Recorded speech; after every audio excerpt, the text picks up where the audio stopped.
Hi, I'm Alan from Hi-Fi Plus. I'm here today with Ole Klifoth from Audiovector. Hi, Ole. Hi.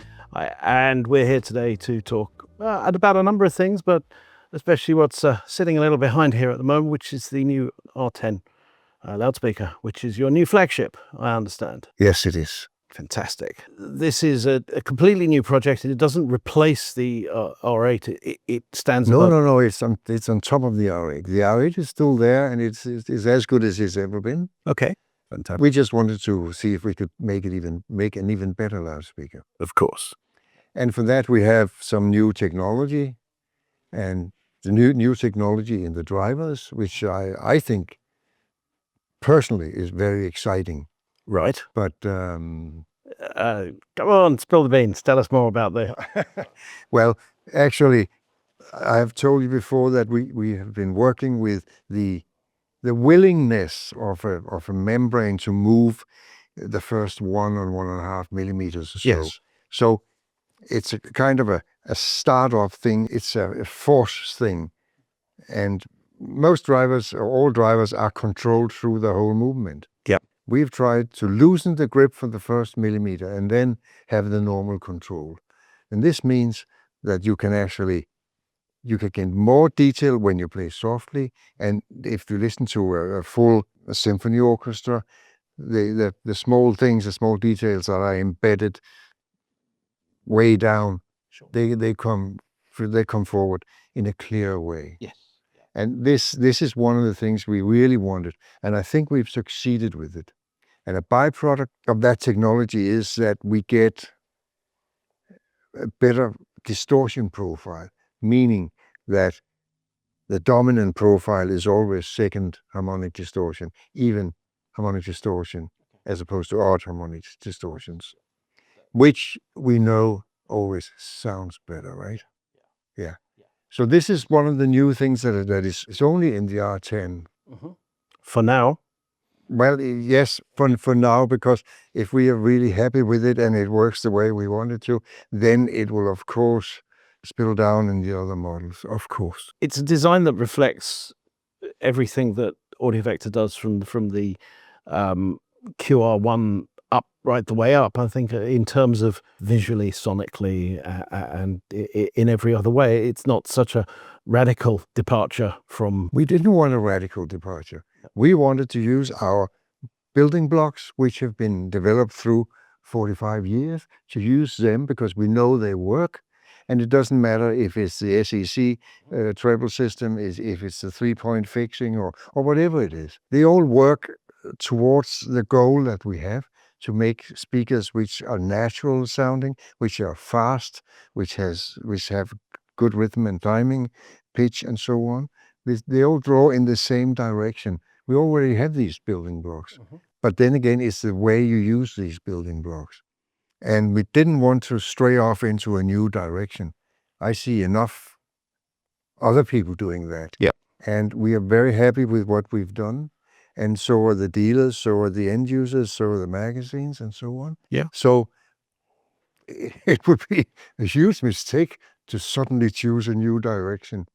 And this is why sometimes when people ask me, I say this is probably a bit like a Porsche 11, in the sense that you change a few things which draw in the right direction. You don't need to change the whole concept. The concept is already there. We don't need to reinvent the concept. Sure, I agreed. So you stepped back from running the company a few years back. You are now the busiest retired person I think I've ever met. Did you talk to my wife? Yeah, she says, hi, I remember you from somewhere. So yeah. Okay.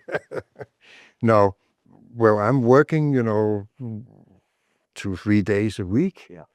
But the problem is this one is always spinning, around loudspeakers. It has been for 45 years.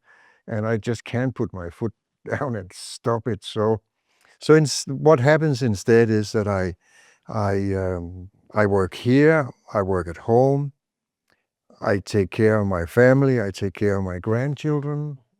I am very interested in wine, for example, and I drink a little bit of it. Okay. And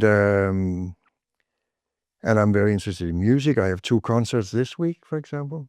Lovely. Yes, I think so. I'm really looking forward to both of them. It's the same band.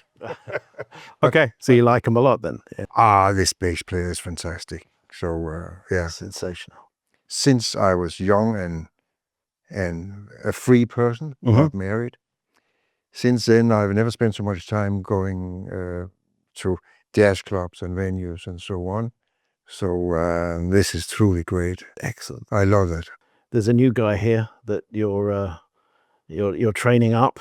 Yes, that's Matthias. Yes, Yeah. he's helped me with the R10. Yeah. And help is many things. From the start I told him, you're my apprentice. You're not here to change the direction of what Audiovector does. You're not here to change anything. You're here to help me improve on our concepts, improve on the way they work, and this is your training. Sure. And this is how you get into it. Yeah. And he's very good at it, actually. Yeah, I mean, we haven't got him on camera, but he also has the finest moustache in audio. I think it's a proper full Burt Reynolds. It's really good that the company is going from strength to strength. And he understands a lot of the stuff I tell him. Yeah. He has more theoretical knowledge than he has practical knowledge so far. And this has been very interesting. Yeah. Because before we spoke about measurements and so on, and we can actually simulate the perfect solution for the combination of a 6.5-inch mid driver and the treble drivers in the R10. Yeah. Looks perfect. You know how it sounds? Yeah, I can imagine. So it doesn't really sound good, but it looks good on paper and or on screen. Yeah. And we have, of course, the possibility to combine this perfect solution with the solution, probably technically imperfect solution, which we've been listening to. And that's a very hard thing to impart to people, because some people, a lot of engineers get the engineering and the science side of it, but the art of listening and that part is often left behind. And if you're not careful, you end up with a very competent piece of engineering that doesn't necessarily bring anything. No, it doesn't sing. And it's great to find someone who is open and receptive to that in today, because many people graduate from college with a good engineering degree, and that's where they stay. Certainly for audio, I know a few companies where they've said when they take on a new engineer, they will spend a couple of weeks with them, and the guy will either say, "You guys are crazy and I'm off," or "You guys are crazy and I like crazy." And they're the guys that you need to... Then you can move on. Yeah, they're the good guys. But it does take time. I mean, a lot of this is craftsmanship and it's experience. Yep. So one thing is to calculate a result. The other thing is to get a result to work in the way we want it. And you've heard the 10, so you know what I mean. Oh, yeah. But this is part of the training. Yeah. Debriefing and, Yeah, of course. So, yeah, as I said, I think the company is going from strength to strength, and it's doing really well. Where next for you? What's next? I mean, what's your next project? I know there's certain things we can't talk about. You're absolutely right. I can't talk about it. Okay, there we go. There will be new models. There will be improvement on existing models someday. Of course. We do have our upgrade concept, so our customers needn't worry. Of course. But I can't tell you when something will be ready, for one good reason. It's ready when it's ready, and it's ready when I feel it's ready. Maybe it sounds wrong, but I wouldn't like to work to a timetable to get something which is so sensible emotionally. Yeah. Ready. Yeah, of course. And put it on the market thinking, I should have done this, I should have done that. No, thank you. Absolutely. I think that's how you should be. And I mean, yes, okay, there's pressures of We got to get it out. But Well, yeah, we have a very good business. Mass is running the business very, very well, and this is part of all this is going on, and it's given me a lot of time to work with what I wanted to do from scratch. and I think we'll see a few interesting things this year as well. I know that there's some things coming, so look forward to it. You do? Yeah, I think it should be fun. I think we should. I mean, if everything's as good as these, there's going to be some fun times. I just want to add that we make speakers for real living rooms. I think that's important. Yep. So, and this is maybe a comment on measuring again. You need to know what to measure, how to measure it, and how it will fit into a room where the speakers will actually work. Yeah. And that's important because we see that too often, that a theoretical target needs the influence of the room. The room, I mean, you can't talk about speakers without talking about the room. No, exactly. And I mean, I suppose, okay, if you have a room the size of an aircraft hangar and you're floating in the middle of it, then you can dial out the room.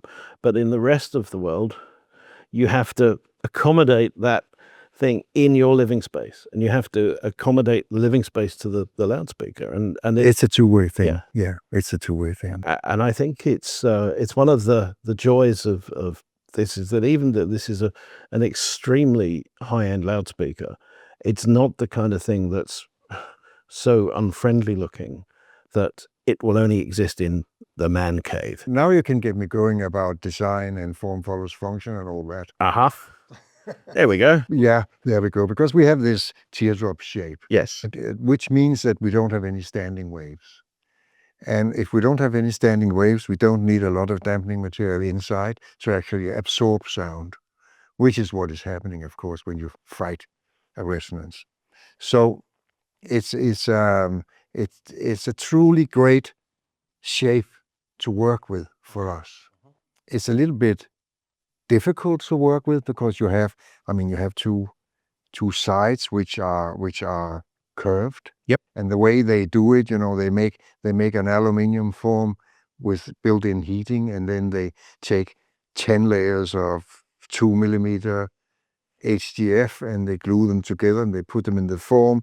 And then when it's been there for some time and it's got the shape you want, they take it out, put the next one in, and then they've already calculated the curve for the top of the cabinet. And then there you have a 45-degree joint. Mm-hmm. And you have 0.6 millimeters of veneer. They need to meet there. So when they've bent the curves and the sides have cooled off, yep, then they're so good at calculating the spring back. So when they take the two curved sides and they put the top on, it fits. Oh, perfect. I thought this is truly impressive. Yeah. I've seen similar things in a few factories. Yes, of course you have. Where that bending technology is so clever, so advanced. But so it's far from the old folded box. Yeah, absolutely. We're a long way away from. I don't want to say monkey coffins, but that was the story. But yeah, no, I think it's great, and you're right. The form follows function, but it is a very it's a good looking design, I think. In and it scales so well from this right the way down to the R1s. So we are not going to really change it. We can add changes. We can change the depth of the rear baffle, which helps a lot to absorb vibration. We can change the looks of the drivers and so on, which we wouldn't do unless there was a good reason to do it. Sure. So it will look Audiovector like, a new model will look like an Audiovector, but it will be clearly visible that it's new. Excellent. And the novelties will help us get better dispersion, better this, better that. I mean, so it all ties together, but to a product which is easy to position in a room with a high wife acceptance factor, I guess. Okay. as opposed to whatever you could put in a man cave of strange technical stuff. Yeah. But luckily, it's still form follows function. Yeah. So you have the function already, and the best possible foundation to build a loudspeaker in this form. Okay. Excellent. Ole, thank you very much, Ole. Well, thank you very much for interviewing me. Great. Thank you.